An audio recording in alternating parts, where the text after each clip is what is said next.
Investor's Edge with Gary Kaltbaum. Straight talk about you and your money. Now from the BizTalk studios, here is Gary Kaltbaum. And welcome once again to Investor's Edge. I'm Gary Kaltbaum, your host. Hey, thanks for being with us today. Glad you're here, ladies and gentlemen. Happy that you are listening. It is September 10th, 2024. It's a Tuesday. Hope you're having a good day. In case you don't know, this is serious talk about everything that affects you. No, really. Everything that affects you. We'll do your job, your industry, the markets, the economy, what they're doing to us. You know, the Morlocks. And we're doing a lot of that now because election time. The debate tonight, what I call the overrated debate tonight, because they're both going to tell you what they want you to hear or think want you to hear. And we're going to cover that in a minute. If you do not get this show in your city, we'll post it at GaryK.com. We'll also post it on our Twitter feed, which is now X. And if you don't follow us on Twitter, you should. Just go there, put our name in, and you can email me. Just be nice. Okay, we'll get into the markets. And let me just state for the record, the weirdest day in the markets I have seen in a while, both good and bad. But that takes, we'll get back to it, the debate tonight. Well, number one, and I don't say this with any sarcasm, I should be moderating it. I should have done the interview with Kamala Harris recently, but that's not going to happen tonight. The second part of the equation is I should be in the debate tonight. That's not sarcasm. I mean it. I mean it big time. And I would blow the doors off of both of them in the debate. No, really. I would. You see, I don't think, for the record, on the economy, Trump is filet mignon, Harris is spam. Nothing against spam. I've been to Hawaii 12 times, and spam is a staple there. Just on lower taxes and less regulations, just on the border, just those right there, filet mignon, spam. But there's more to it than that, and why I wish I was in the debate. You see, I think most of these politicians have forgot that they work for us. We don't work for them. And my debate would pretty much go like this. The number one job of the President of the United States is to protect the citizenry against terror, foreign-born terror, homegrown terror, crime. It's the number one job. That would be, for starters.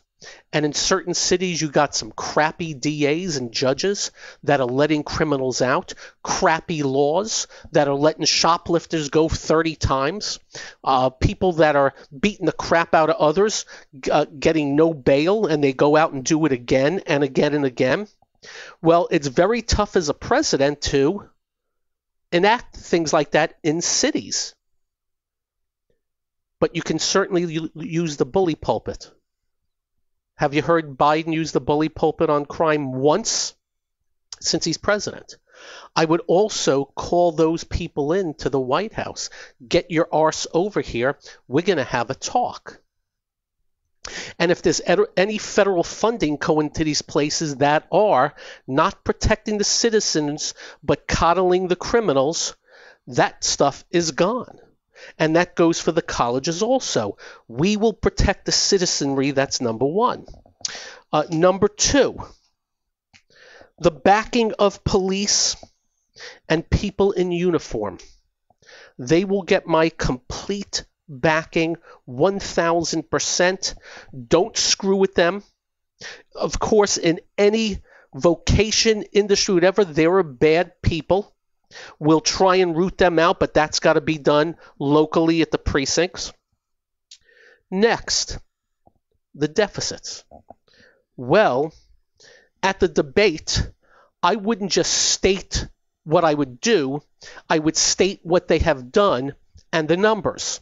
In case you all don't know, the year before COVID, all of federal spending was $4.4 trillion. The biggest year, including COVID, was mid-sixes. And we spent like $1 trillion and change on COVID. This year, federal spending is $7 trillion.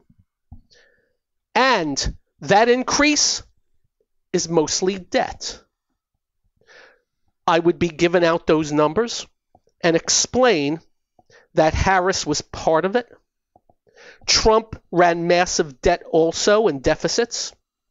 And I would tell them exactly what I would do. Number one, there'll be no increase in federal spending. Number two, the $350 billion given to John Podesta for climate, gone. And interesting enough, imagine what you can do in the communities with $350 billion, because in the next sentence I would state, we will designate that, and it's more than enough, to every community in this country that is deemed to be less so. And what we would do in those communities where children are not doing well in school, they're not graduating, there's crime, there's blight. What do? We get together, number one, with the greatest business leaders in those communities and have a sit down with them. Number two, we would Boys and Girls Club those communities.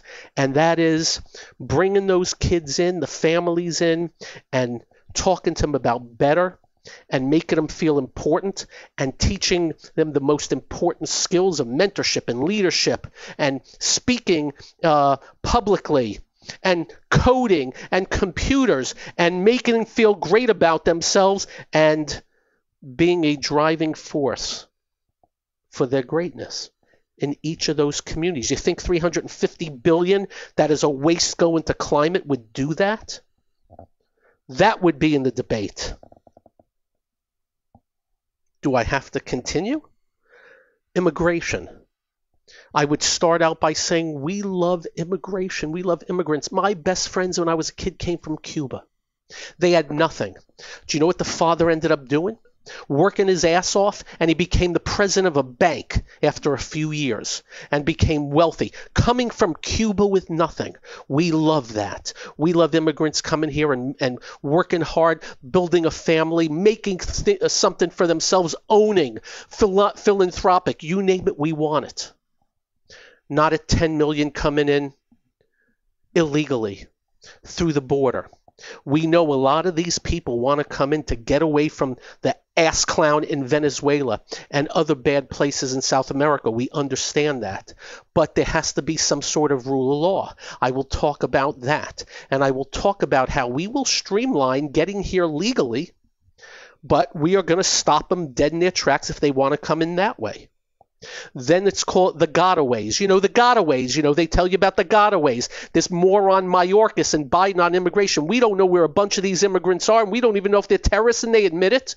Oh, there would be a task force on that. Find them, get them, send them home if they committed crimes, indict them, find them guilty, put them in jail for a very long time. We would stop the border crisis dead in its tracks. And we would sit down with Mexico and the president and let him know, you are part of the problem. And here is what's going to happen. And here's what's not going to happen if you do not at least meet us halfway. Just so you know, in case you don't know, Mexico can stop it. They could. Not all, but a bunch. So immigration, we'd be all over that. We would talk about in the debate. You see what's happened in some of these communities? Have you seen the videos in Aurora, Colorado? Have you been reading about what the cost to the taxpayer in New York City is? That the money's coming out of helping out American homeless veterans to people coming in illegally? In California, they're paying for everything? No, no, no, no, no, no, no, no, no. We're going to be handling that and controlling it and doing things the right way. Do I have to continue? We'll be talking at the debate about individual responsibility. All we keep hearing from one side of the aisle is, sit on your ass and we'll pay you a bunch of money. No, we're going to talk to you about how when I was a kid, I had the Encyclopedia Britannica 1 year old. That was my Google. Now, you can do whatever you want, become anything you want. Up next, we'll put a bow tie on it, get to the markets, because a crazy day today. And this is the one only Investor's Edge.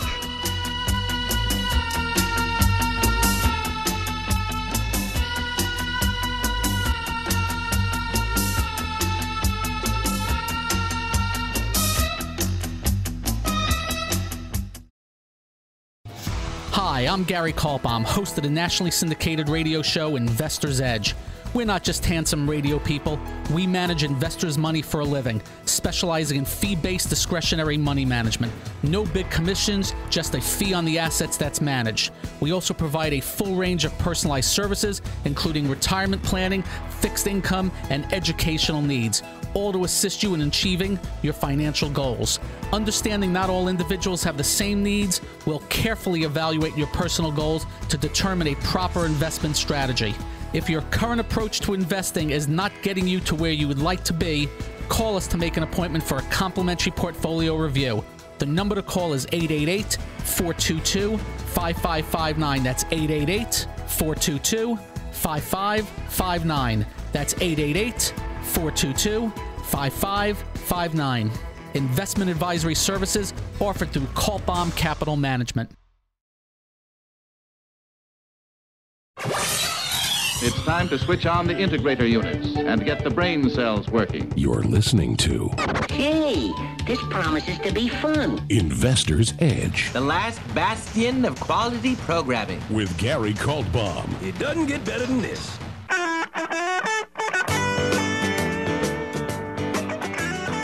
In the 3.5 years of Biden, we never heard him say, work hard, become something. Be great. You know what he said? We're here for you.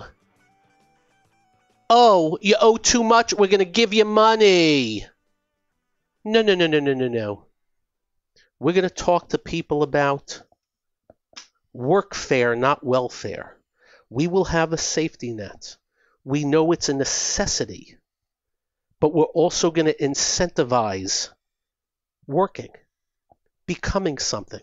In the debate, I would be giving examples. I would name names of people that started with scratch, which started with squat, and built a legacy because they worked hard, they studied hard, they educated. We will motivate those that think they have been left behind, not to listen to a Biden talk about what he's going to do for you, but how we're going to set the conditions for you to excel. Individual responsibility. And every community person, and I'm not talking about the organizers, the people that really know the community, will be talked to and will nail it and narrow it down. Not so hard. Do you ever hear these politicians talk about work your tail off and become something? I don't.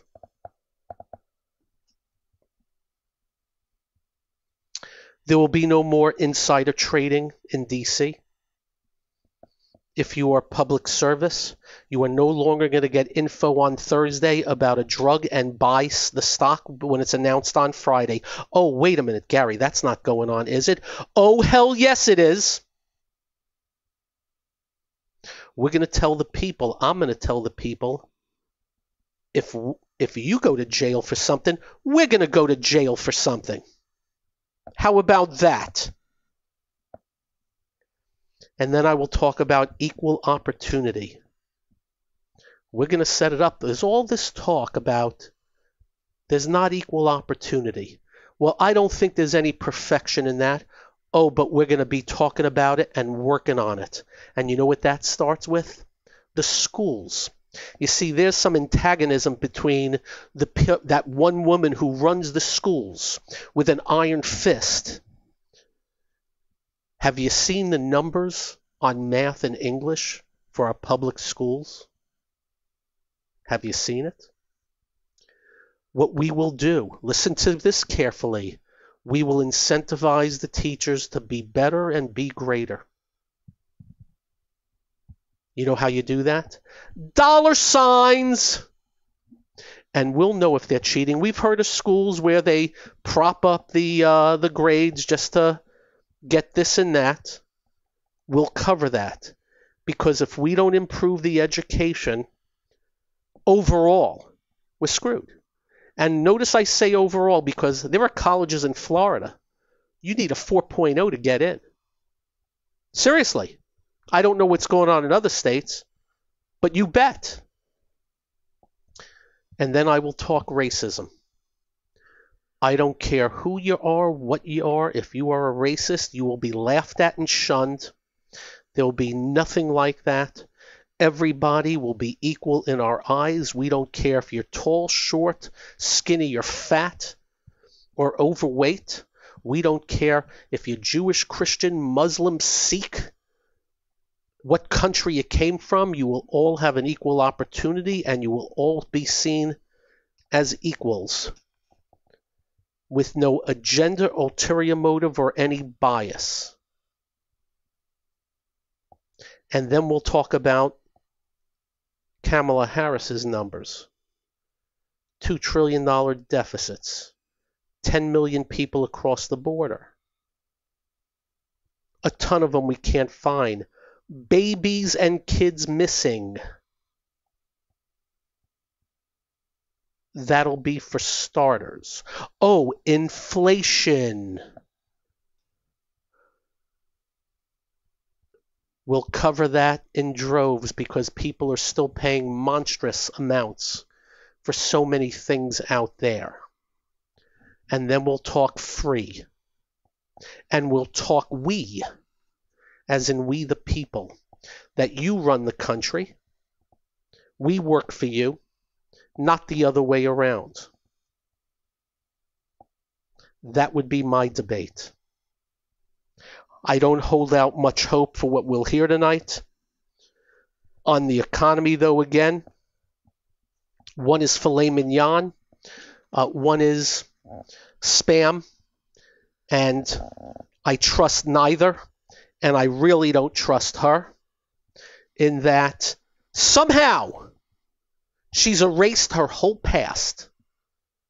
She says she still has the same values, but she's erased her whole past on what she would do if president. I trust as far as I can throw. And I would charmingly explain that to the American public tonight. And of course, with Trump, are you still calling the people in jail for January 6 hostages and comparing them to the hostages in Israel? I'd ask him that. He'd probably turn into Ralph Cramden with the humana, humana, humana. I would ask him about the tariffs. How is it possible an economy can stand if you do across-the-board tariffs? Impossibility. I would ask him about his massive debt and deficits while he was president. And what are you going to do differently? I would mow them both over. But I will state for the record again, we cannot continue the trajectory of a Biden-Harris administration going forward, or a Harris, whatever this other guy, Waltz administration. And let me state for the record, I wouldn't let that guy run a lemonade stand. That'll be the debate tonight. We'll cover it tomorrow. And we're dead serious about everything we're saying to you right here. No sarcasm with any of it. We'll see how it goes. And that is all. So, we segue. If I told you Goldman Sachs was down 21 and JP Morgan was down 11, I think at the lows it was 25 and 14. What would you think of the market? I think it would be a little troublesome. And yeah, the Dow was down 92. But if you add up Goldman Sachs and JP Morgan, that would be about almost 200 Dow points. But the Dow was only down 92. Up next, we'll go through what we saw. An amazing last few hours of the day. Somewhat amazing. This is the one and only Investor's Edge.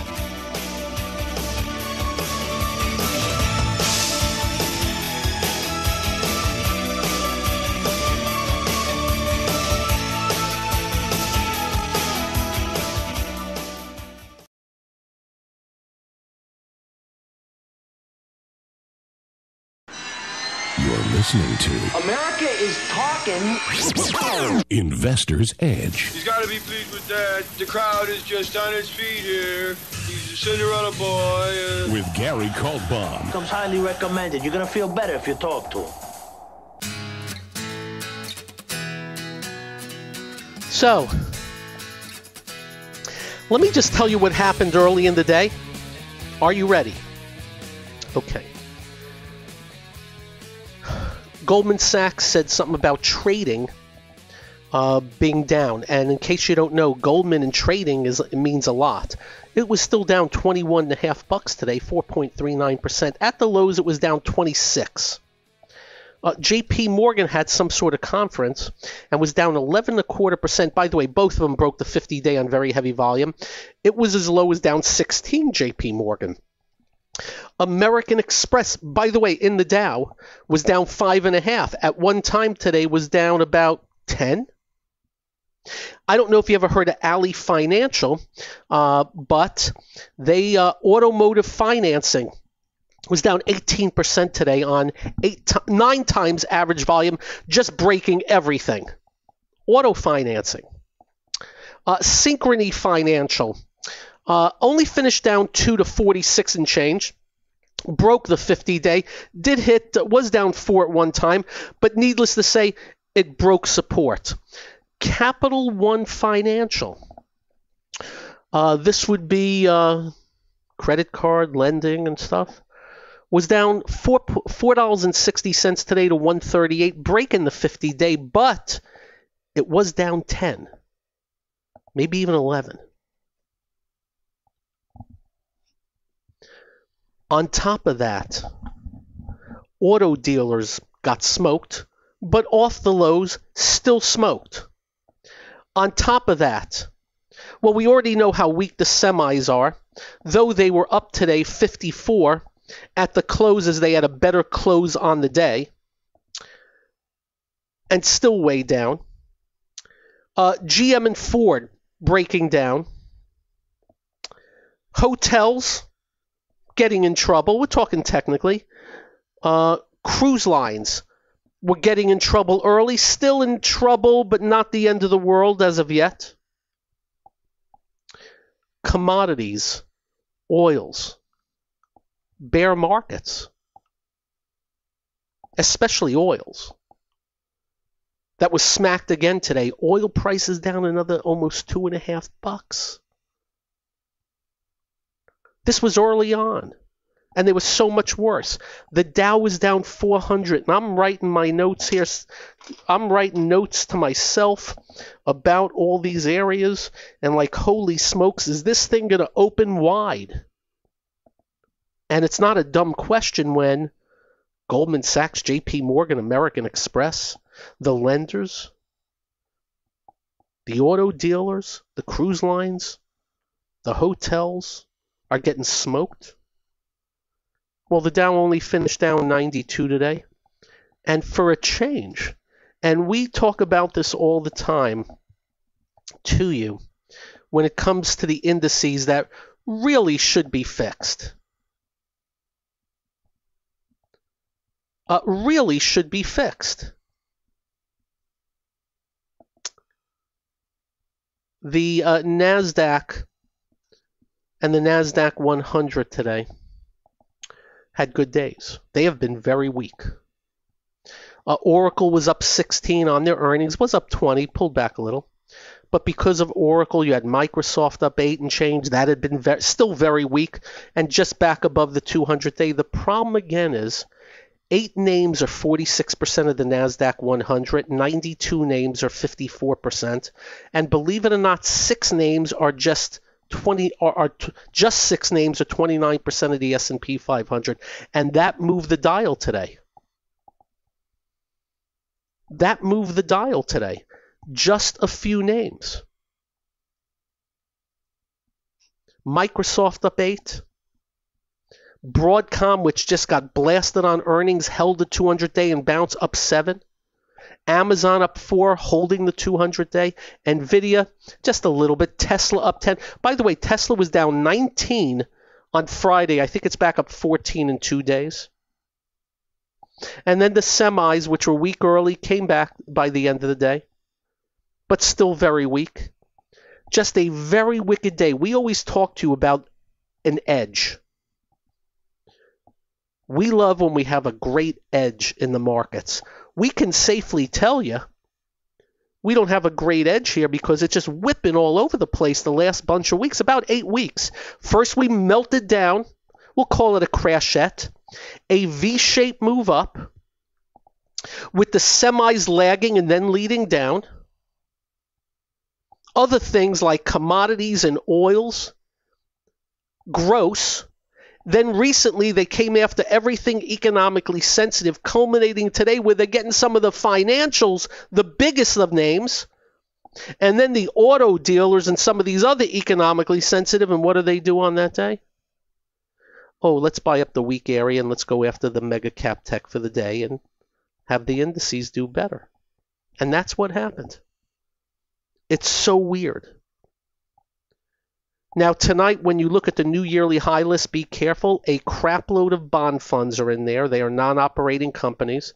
They're just bond funds because the bond market, again, 3.646 on the 10-year yield, going into another inflation number tomorrow, which, by the way, will be good because there are no bad numbers as we head towards the election. They only revise them way later, like the 800,000 jobs they got rid of just recently.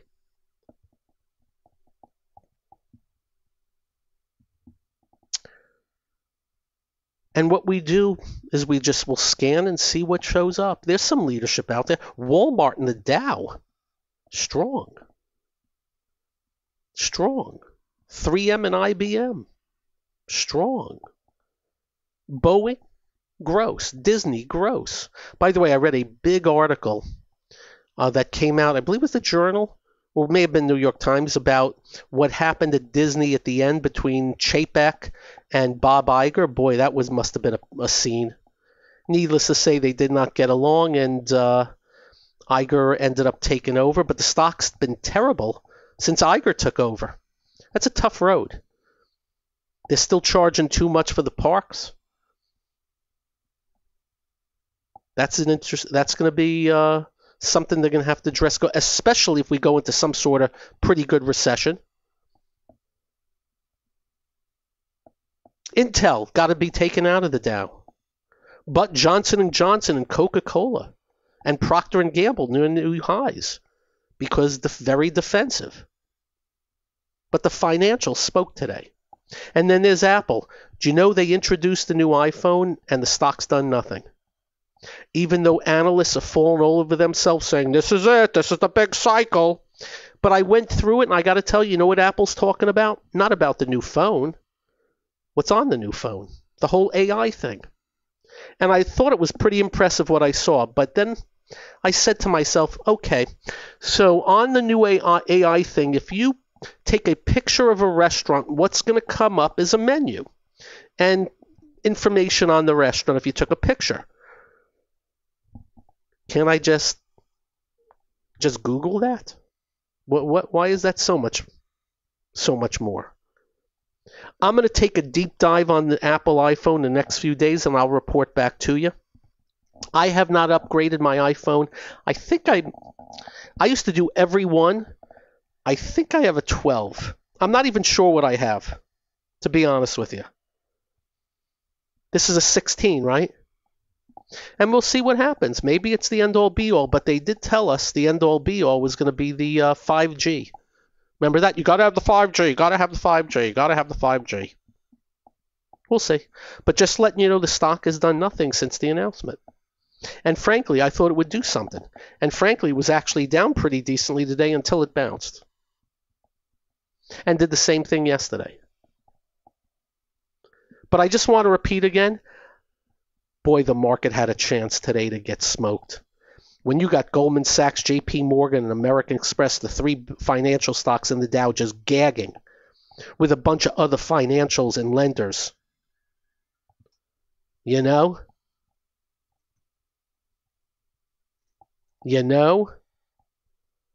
And it stalled on the downside. Some things bounced. I can't wait to scan this tonight, but I don't have great fat pitches this second. The good news is we know they'll show up. They always do. You know the fat pitches, right? We tell you about fat pitches. On the fundamental side, we think it's great news that yields are down to 3.646. That's mortgage rates. And we love the fact that oil prices, what is it, down to 65, 66? You know what that's going to be at the pump in the next 10 days? Awesome. And maybe that helps. Up next, this, that, and the other thing, and whatever else. This is the one and only Investor's Edge.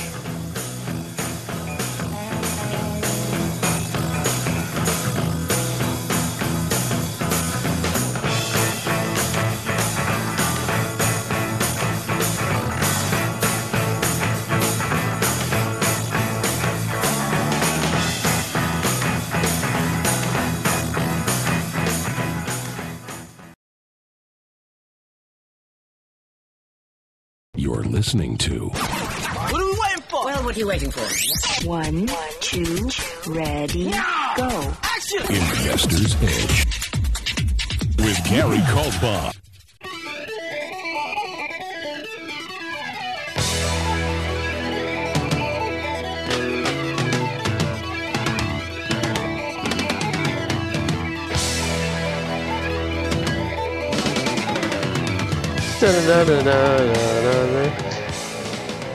Just a few things of note, of import. Today, Joe Biden was out in the news claiming that they created 16 million jobs again, which is a big, fat, juicy lie. About 9 of them were comebacks from the COVID. As I have stated to you, he has made the last president to a truth teller. That's how bad this guy is. And, of course, the media doesn't call him on it. Also want to mention, and this is where we always careful. You know what we always say to you? Be careful about predictions, the end of the year stuff and all that. I'm not going to mention who, but I got sent this that we're not going to mention who. Here's a little last year, somebody, the chief commodities person, strategist for a very big firm, oil prices will hit $100 in 2024. Well, there's 3.5 months left, and we're heading south on oil. You just got to be careful about that. We've been talking a little bit about NVIDIA is the number one most talked about stock out there. I can promise you, if NVIDIA wants to go to $50 from 108, it will.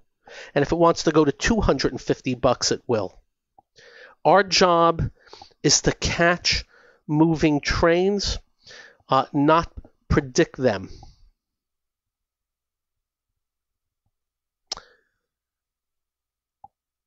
That's the targets. Joe Biden was also out today had a picture of him and Obama about Obamacare and how well it's done and how many people are on it.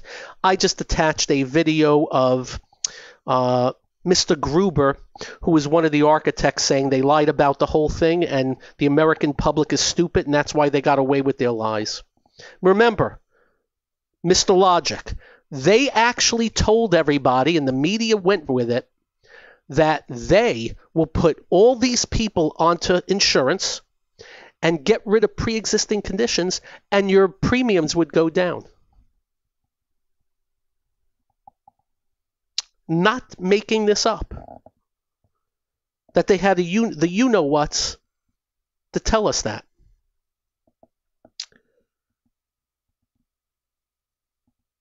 And in case you don't know, according to our U.S. government, under Joe Biden, they're telling us the cost of health insurance has declined 30% over the last 2 years. I want one of you to email me to let me know if any of your health insurance is down 30% in the last 2 years.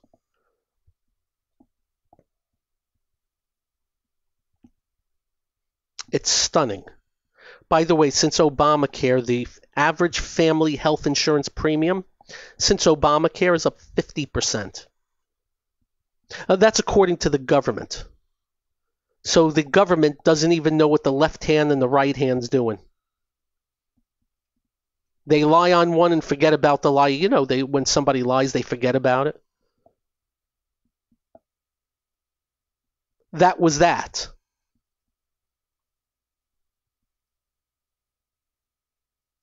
The TSA. Don't bring cat eyes on an airplane. I don't even know what a cat eye is, but it looks like brass knucks with very sharp points on it. It pretty much is brass knucks with sharp points on it. Just letting you know, they're going to take away your cat eyes if you go on TSA. I'm just bringing it up because I read it. In the news, Gary Kelly. We had him on several times when he was CFO of Southwest Airlines, a very nice man. He became the CEO. He did a great job. When oil prices skyrocketed, he's the guy who hedged prices and saved the company bazillions and did a very good job with Southwest Airlines as CEO. There was a palace coup. You know, they have activists out there, and he's going to be gone in the next year. He's chairman of the board, too. He's going to be gone. A bunch of board members are going to be gone. We'll see what that does. In case you don't know, Southwest Airlines is now going to do different kinds of getting on the plane. You're going to pay for premium seats, so they're changing up a little bit. I don't think that's the worst thing in the world. The biggest problem with Southwest Airlines is they used to be what is known as a discount airline, and there's no more discounts anymore. And do not believe for a second that Spirit Air is a discount airline. When you see a $25 price, then you go in and says, well, when you breathe the air on the airplane, you pay $50. When you sit down, you pay $75. If you want some water, $100. That's sarcasm. But you're getting my point. And I'm still amazed how bad our government is, not letting JetBlue and Spirit Airlines get together. And that's this, administration. They hate business. They hate, if you're too big, no good. And what may end up happening is Spirit Airlines go bye-bye. And somebody will take their gates and their planes, and that'll be the end of that. And in case you don't know why we think that, the stock's at $2.48. Sometimes the market knows a lot more than we know.